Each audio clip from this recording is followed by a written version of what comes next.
2024 లేదా 25లో డిగ్రీ లేదా బీటెక్ చదివారా? సాఫ్ట్‌వేర్ జాబ్ కోసం ఎదురు చూస్తున్నారా? అయితే కోడ్ జ్ఞాన్ 100 డేస్ కోర్సులో చేరండి. జాబ్ సాధించండి. నమస్కారం శశికాంత్ గారు. నమస్తే, నమస్తే. డిఆర్‌టీలో వన్ టైమ్ సెటిల్మెంట్ గనక రిజెక్ట్ అయితే బారోవర్‌కి ఉండేటువంటి ఆప్షన్ ఏంటి సార్ అసలు? సో డిఆర్టీ అంటే డెట్ రికవరీ ట్రిబ్యునల్.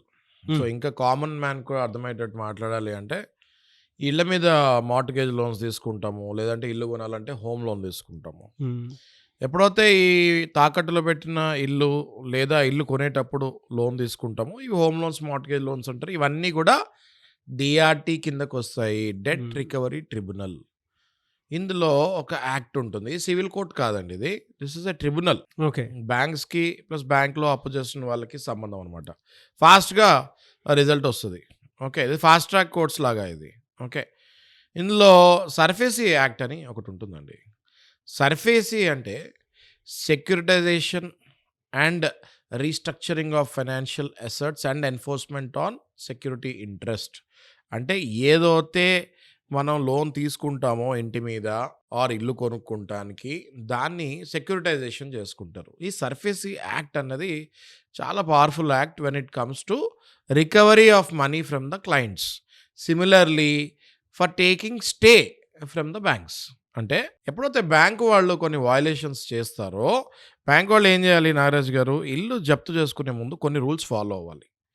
13(2) అని డిమాండ్ నోటీస్ పంపించిన తర్వాత 60 రోజులు టైం ఇచ్చిన తర్వాత అప్పటికి క్లయింట్ వెనక్కి రాకపోతే 13(4) అని పొజిషన్ నోటీస్ ఇచ్చి అప్పటికి క్లయింట్ ముందుకి రాకపోతే 14 అనే సెక్షన్లో ఇల్లుని జప్తు చేసేసుకుంటారు. ఓకే. ఇన్ని అవకాశాలు ఇచ్చిన తర్వాత కూడా ఆ కస్టమర్ వచ్చి బ్యాంక్ వాళ్ళతో మాట్లాడలేదు, సెటిల్మెంట్ చేయలేదు అంటే ఎక్కడో కస్టమర్కి 2 ఆప్షన్స్ ఉంటాయండి. జనరల్‌గా ఎందుకొచ్చిన గొడవ, దీనికి రిప్లైలు ఇస్తాం ఎందుకు, చూసి చూడనట్టు చింపేద్దామని చింపేస్తారు నోటీస్‌లో. రెండవది దీన్ని ప్రాపర్‌గా ఫైట్ చేయొచ్చు. దీనికి లీగల్ యాక్షన్స్ ఎలా తీసుకోవచ్చు అనేది తెలియక లీగల్ నాలెడ్జ్ పట్ల అవేర్‌నెస్ లేక చాలామంది లాస్ అవుతూ ఉంటారు. నా సజెషన్ ఏంటంటే డిఆర్టీ అడ్వకేట్స్ సెపరేట్‌గా ఉంటారండి. హ్మ్. ఓకే. ఎవరినైనా ఒక మంచి డిఆర్టీ అడ్వకేట్‌ని అప్రోచ్ అయ్యి, సార్ నా పరిస్థితి ఇది, ఎందుకని నేను కట్టలేకపోతున్నాను అంటే, మొట్టమొదటిగా మీకు నోటీస్ వచ్చినప్పుడే దానికి రిప్లై పెట్టి, హ్మ్. నా పరిస్థితి ఇలా ఉంది, ఇప్పుడు నేను కట్టలేకపోతున్నాను, కొంచెం టైం ఇవ్వండి. బ్యాంక్ వాళ్ళ దగ్గరే టైం తీసుకోవచ్చు. అప్పుడప్పుడు బ్యాంక్ వాళ్ళు కూడా ఓకే సార్ మీరు ఇంత కట్టండి, ప్రస్తుతానికి ఇదిగోండి ఇన్ని ఈఎంఐలు మీవి పోయినాయి, నాన్ పర్ఫార్మింగ్ అసెట్ ఎన్‌పీఏ అయిపోయారు మీరు, మేమేం చేయలేము, మా రూల్ ప్రకారం మేము వెళ్ళిపోవాల్సిందే. కానీ మీరు కనుక ఇవన్నీ కట్టేస్తే మేము సీనియర్ అథారిటీస్ అంటే బ్యాంక్ మేనేజర్ చేతిలో కూడా ఎంతవరకు ఉంటుంది, అప్రూవల్స్ అంతవరకే ఉంటుంది. They can go to zonal head, regional head, okay, country head. బ్యాంక్స్‌లో సిస్టమ్ ఎట్లా ఉంటుందండి, country head, zonal head, regional head, cluster head, branch manager, ఇలా ఇన్ని ప్రోటోకాల్స్ ఉంటాయి. హ్మ్. బ్రాంచ్ హెడ్ కాలేంది క్లస్టర్ చేయగలుగుతాడు, క్లస్టర్ చేయలేని జోనల్ చేయగలుగుతాడు, జోనల్ హెడ్ చేయలేంది కంట్రీ హెడ్, కంట్రీ హెడ్ కాకపోతే సీఈఓ దగ్గర నుంచి అప్రూవల్స్ తీసుకొని కొన్ని చేయొచ్చు. ఎప్పుడైతే క్లయింట్ మీకు మంచోడు అనిపిస్తాడో హ్మ్. తప్పకుండా బ్యాంక్స్ కూడా కొన్ని బ్యాంక్స్ సహాయం చేస్తాయి, టైం ఇస్తాయి.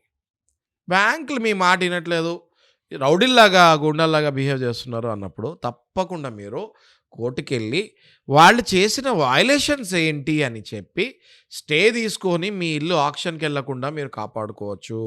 హ్మ్. ఆక్షన్కి వెళ్ళే ముందు కూడా మీరు బ్యాంక్ వాళ్ళతో డిస్కషన్ చేసుకోవచ్చు. సెక్షన్ 17 ప్రకారం మీరు కోర్టుకెళ్ళి స్టే ఆర్డర్ తెచ్చుకోవచ్చు. మీ ఇంటి పైన చెయ్యేయకుండా వాళ్ళు స్టే ఆర్డర్ తెచ్చుకోవచ్చు వాళ్ళ తప్పులుంటే.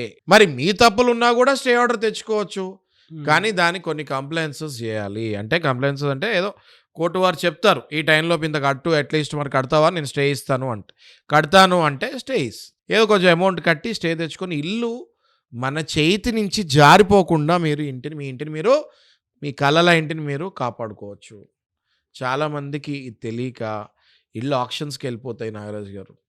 ఇల్లు రూ. 1,00,00,000 పెట్టి కొంటే బ్యాంక్ వాళ్ళకి ఎంత అప్పు పెండింగ్ ఉందో చూసుకొని అప్పుడప్పుడు వాళ్ళు ఆక్షన్‌కి వెళ్ళిపోతారు. ఓకే.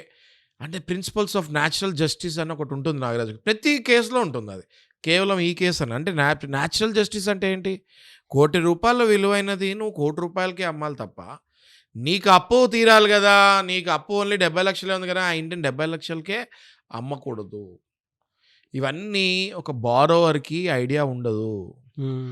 లా పట్ల ప్రాక్టీసింగ్ అడ్వకేట్‌కి అవగాహన ఉంటుంది కాబట్టి దయచేసి మంచి అడ్వకేట్ని అప్రోచ్ అవుతే ఎలా మీరు ముందుకెళ్ళి మీ ఇంటిని కాపాడుకోవచ్చు.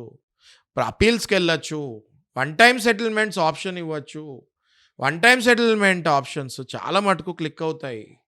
వన్ టైం సెటిల్మెంట్ మీ రైట్ కాదు, బ్యాంక్ మీకు ఫేవర్ చేసినట్టు. మళ్ళీ మీరు గుర్తుపెట్టుకోవాలి, చాలామంది నేను వన్ టైం సెటిల్మెంట్ చేస్తానంటారు చాలామంది. వన్ టైం సెటిల్మెంట్ నువ్వు చేస్తావు బాబు, కరెక్టే, కానీ బ్యాంక్ వాళ్ళు చెప్పిన అది ఫేవర్, అది బ్యాంక్ మీకు ఇచ్చే ఫేవర్. కాబట్టి కొంచెం వాళ్ళు ఏమి ఇస్తున్నారో చూసుకొని మీరు ముందుగా అది అవకాశాన్ని వినియోగించుకోవాలి. లేదంటే ఆ తర్వాత ఆ పై కోర్టుకి అప్పీల్కి వెళ్ళాలి. క్రిమినల్ యాక్షన్స్ కనుక బ్యాంకు వాళ్ళు కొన్ని దౌర్జన్యాలు వాళ్ళు చేస్తే హైకోర్టుని కూడా ఆశ్రయించవచ్చు. అటు ఇటు చేసి మీరు కనుక కొద్దో గొప్ప కట్టి ఆ ఇంటిని రాపెట్టుకోవాలి, ఆక్షన్ పోకుండా ఉండాలి అంటే కోర్టు వారు పెట్టిన కొన్ని కండిషన్స్ కనుక మీరు పాటిస్తే ఖచ్చితంగా మీరు ఆ ఇంటిని కాపాడుకోగలుగుతారు, స్టే తెచ్చుకోవచ్చు. దాని తర్వాత మళ్ళీ వన్ టైం సెటిల్మెంట్కి, రెగ్యులరైజేషన్కి అన్నిటికీ ఛాన్సెస్ ఉంటాయి. మీ ఇంటిని మీరు కాపాడుకోవచ్చు.